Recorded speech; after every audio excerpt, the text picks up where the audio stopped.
A lo largo de los años, en la historia de la humanidad se ha tenido en cuenta la relación e importancia entre la arquitectura y la música, considerando que las dos deben recurrir a las matemáticas para su explicación práctica. La música necesita un espacio para lograr su plenitud. Por eso, al hablar de música en arquitectura, hablamos de acústica, estilo y arte.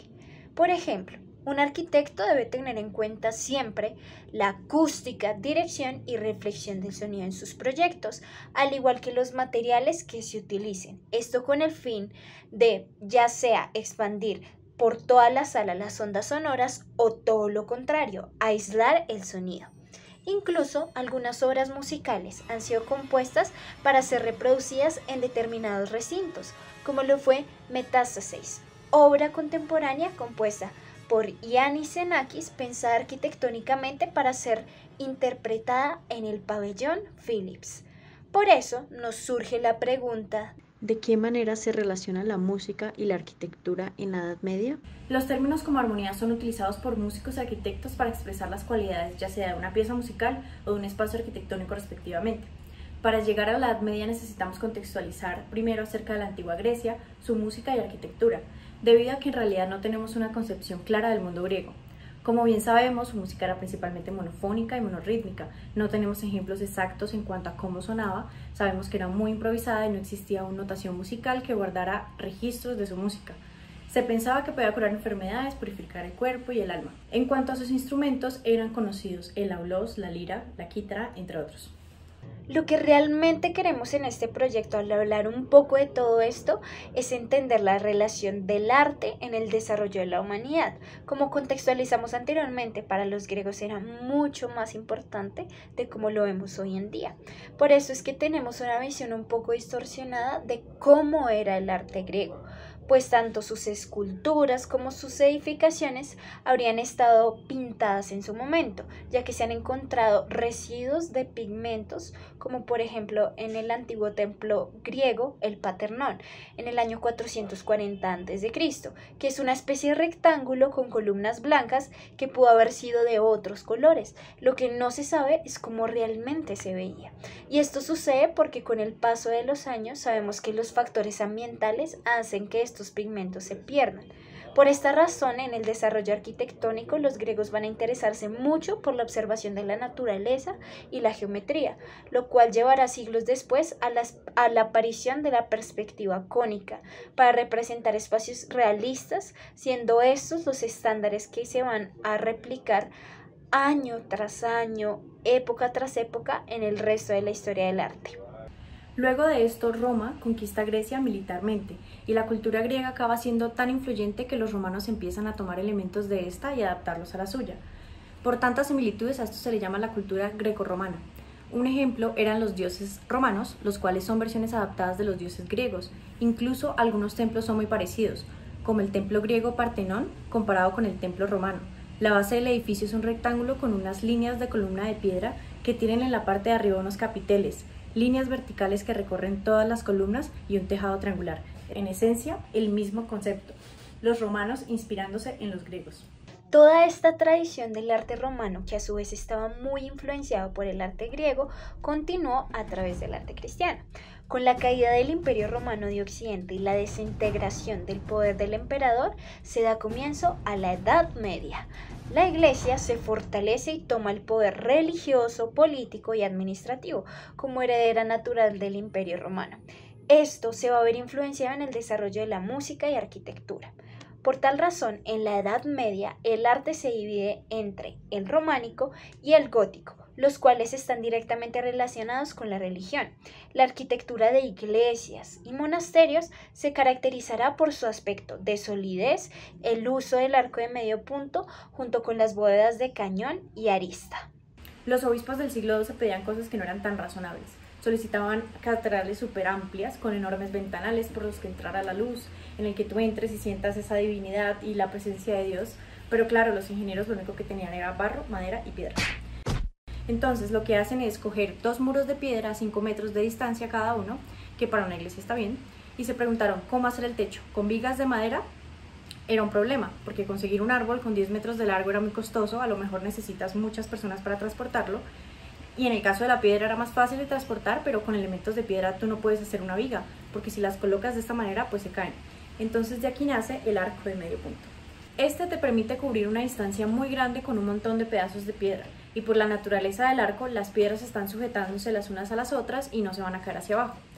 El problema del arco es que realiza unos empujes horizontales sobre el muro que hacen que este se abra, y para evitarlo se colocan muros más gruesos, colocando más y más cargas horizontales a otros pilares, dando como resultado iglesias muy pequeñas, bajitas y oscuras, y pues esto al obispo no le gustaba.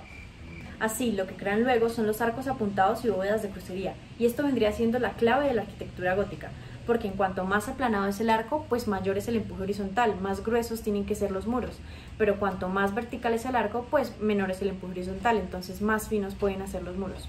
Aún así, no alcanza para hacer el muro lo suficientemente fino como para abrir grandes vidrieras. Entonces arman todo un artefacto estructural formado por contrafuertes, arbotantes y pináculos, cuyo objetivo es redirigir los empujes horizontales de los arcos y las bóvedas hacia abajo.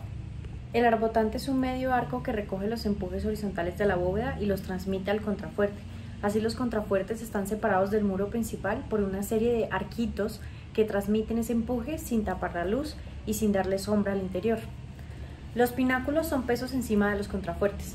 Y bueno, ya con este sistema de arbotantes, contrafuertes y pináculos, el muro ya no está sosteniendo las bóvedas, entonces ya puede ser tan fino que puede ser sustituido por grandes vidrieras y lograr las catedrales soñadas después de años y años de trabajo. En cuanto a la música de esta época, todo se hacía por y para Dios, así como afirma Hopin Richard en su libro La música medieval. La historia de la música medieval occidental, al menos durante el primer milenio de nuestra era, debe ser necesariamente una historia de liturgia cristiana. Como sabemos, la Iglesia cristiana mantiene la cultura judía adaptando muchos de sus ritos litúrgicos, que dan inicio al desarrollo musical. Por eso era de gran importancia los cantos del oratorio y del salmo, quienes fortalecieron el rito religioso. En los inicios de la Iglesia cristiana se mantenía el legado lingüístico del griego, donde progresivamente se iba a dar paso al latín, el cual sería uno de los aspectos musicales más importantes para la época.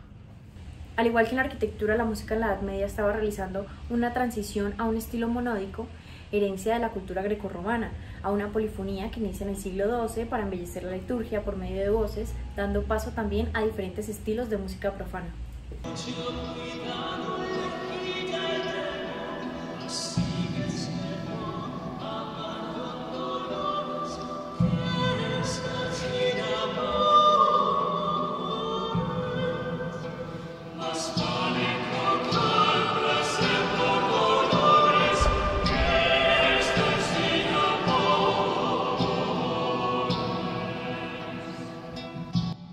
Por lo tanto, la voz se convirtió en el instrumento principal de los ritos religiosos, ya que la Iglesia buscaba que la música tuviera un propósito espiritual donde se invitara a las personas a la divinidad y reflexión.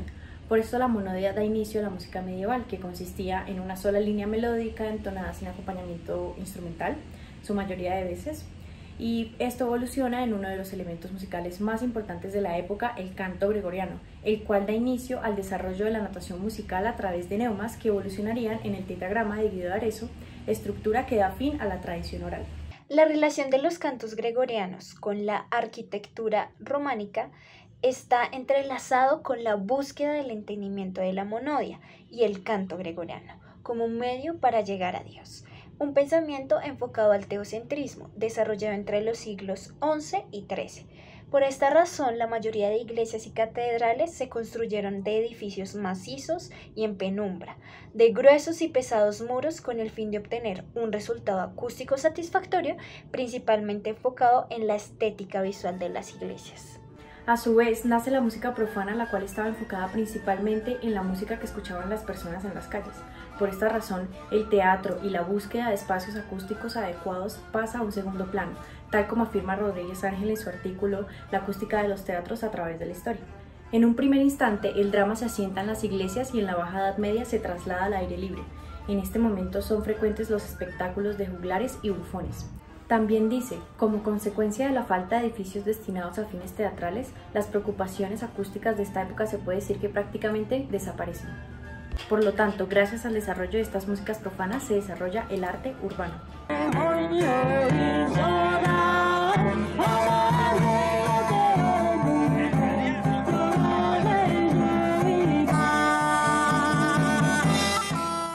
Finalmente, a pesar del fortalecimiento del arte urbano, la Iglesia se mantiene en el poder y busca miles, pero miles de estrategias para que sus creyentes mantuvieran sus prácticas musicales a favor de Dios y de la Iglesia.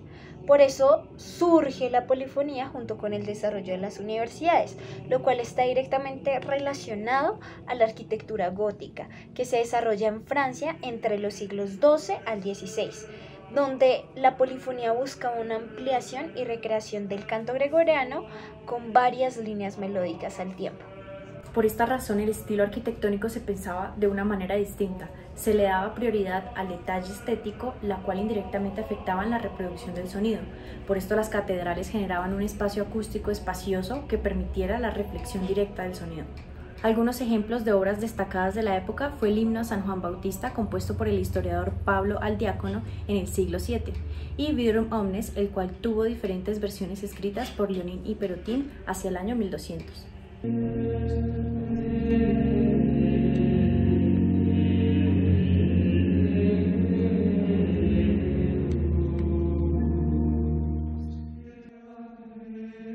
¿Saben? Es muy interesante reconocer y entender la conexión de todas las ciencias y artes que se han desarrollado a lo largo de la historia. Por eso, sin duda alguna, desde el inicio de la humanidad, la música y la arquitectura han estado muy juntas, porque a pesar de que en un principio la arquitectura se entendiera como solo algo estético y visual, sin duda alguna, los arquitectos de la época medieval pensaban en un diseño sonoro que se pudiera construir a través de las edificaciones que realizaban, de todas las iglesias y de todas las catedrales, porque tenía un fin y un propósito artístico. Y aún siglos después y hasta la actualidad, esta relación se mantiene tan estrecha que muchos compositores han pensado sus obras no solo de manera musical, sino también a nivel arquitectónico, para con ello lograr una experiencia 100% realista, como lo fue en 1984 Luigi Nono con su obra Prometeo, la cual adaptó espacios desmontables para finalizar en la iglesia de San Lorenzo en Venecia, encargando esta labor al arquitecto Renzo Piano. De esta manera, el éxito musical no solo se logra a través de buenas composiciones, sino del espacio en donde se va a representar, teniendo en cuenta una acústica adecuada, calidad de sonido y visualización.